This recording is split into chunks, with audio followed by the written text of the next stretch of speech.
Bah écoute, là on est à Bratislava en Slovaquie et on est venu pour un tournoi de poker quelques jours avec Winamax qui m'a invité gentiment. Ils m'ont proposé de passer et comme j'ai Frédéric Shaw qui est dans la team aussi, le comédien qui m'a dit putain mais viens avec moi tu vas voir c'est génial, il y a une équipe trop sympa et franchement c'est cool quoi. Donc c'est quelques jours de tournoi de poker. Pas du tout, alors je suis pas du tout habitué des compétitions de poker, au contraire tu vois je dois jouer peut-être 4 fois par an maximum avec des potes, mais toujours avec des copains, chill, etc. Et là c'est beaucoup plus sérieux, j'ai découvert l'ambiance des tournois de poker, je me suis assis hier, personne ne parlait et tout, j'ai essayé de faire des blagues, de détendre et après ça s'est détendu mais les gars sont là pour jouer sérieusement. Ils ont pris l'avion plusieurs heures pour arriver là donc ils ont envie de jouer et en même temps c'est cool parce que ça te met dans l'ambiance. Si tout le monde est trop chill après t'es pas concentré, là tout le monde est concentré et du coup c'est cool. J'ai eu de la chance, en fait comme je suis un novice, tu vois, tout le monde me prend pour un novice. et du coup, je faisais genre, non mais là, j'avais pas de jeu, mais j'ai fait du bluff. Alors que c'était pas vrai, j'avais du jeu. Et en fait, du coup, tu peux un peu, tu vois, jouer avec eux aussi, parce qu'ils jouent avec toi. Hein, ouais. Ils savent que moi, je suis la poule à plumer tout de suite. Alors, ils me voient, ils me disent, ok, bon, lui, c'est le coq, on va le plumer, tout ça. Et du coup, je suis arrivé deuxième de la table. J'étais content. J'avais fait 2-3 beaux coups et arrivé à 23h quasiment, c'était juste avant la pause. J'étais très fatigué. Je sors de tournage pour les gens il y a 48 heures, j'avais très peu dormi. Je me suis dit bon tu sais quoi, soit je prends l'ascendant sur toute la table et le mec qui était le leader de la table a fait un all-in tout de suite, juste en regardant ses cartes. Et je dis tu sais quoi, j'avais un roi et un valet. Je me suis dit bon allez, je le suis, j'y vais, je mets tout et en fait j'ai tout mis, il y a eu un as qui est tombé, j'avais pas d'as. Le poker, de ce que je vois là, c'est qu'il y a un moment donné, soit tu meurs à petit feu, avec les blindes, là c'était un tournoi en plus flash, donc les blindes elles augmentent toutes les 10 minutes, c'est une folie.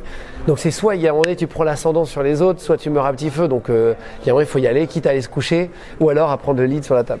Ouais, je joue sur Winamax parfois, je joue assez peu en vrai, tu vois, comme je disais, très peu de fois par an, mais ouais j'aime bien jouer en ligne, c'est agréable. Parce que t'es chez toi, t'es concentré, voilà, c'est cool. C'est ce que des joueurs pros m'ont expliqué ici, enfin des joueurs pros ou des mecs vraiment capés, justement c'est qu'à chaque fois j'osais pas y aller, j'attendais de jouer et en fait du coup j'attendais d'avoir de belles cartes et en fait on m'a dit mais non parce qu'après du coup les mecs savent que quand tu joues c'est que tu as des belles cartes donc du coup ils se couchent tout de suite et ils te suivent pas et voilà c'est vraiment ça que j'ai appris sur ce voyage. Le poker c'est un sport de ouf mais on fait pas le même sport avec les mecs que j'ai croisés là, c'est comme quand tu vois Félix Lebrun ou Alexis Lebrun, les frères Lebrun jouer au ping-pong, tu fais pas le même sport qu'eux, là c'est pareil en fait je fais pas le même sport qu'eux mais j'essaye de jouer quand même au maximum à table. On rêvait que le projet prenne cette ampleur parce qu'on a de l'ambition sinon on serait pas allé à fond comme ça.